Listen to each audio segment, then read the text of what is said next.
هذا مضروب ابنه وبالمستشفى، وهذا يتمرجح عليه بالباب، وتالي النوم بالتالي قامت الناس بالمنطقه تتصرف بيه وبحلالي. مو يجي شراي على بيتي يجون يقولون له البيت هذا مطلوب عشائريه. المهم تحرينا على الموضوع. هسه هذا الموضوع طلع عن البهادل، هسه مو كله على البهادل. اكو ناس بالمنطقه ما اعرف تريد تفتنا احنا والبهادل، تريد تسوي لنا قضيه.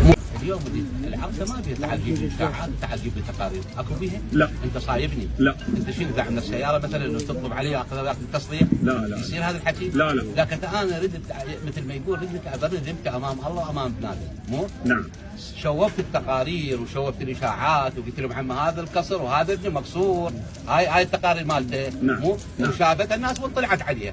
فسادتنا الاعزاء ابو مصطفى اخويا، احنا عندنا مصرف وعندنا احتداء.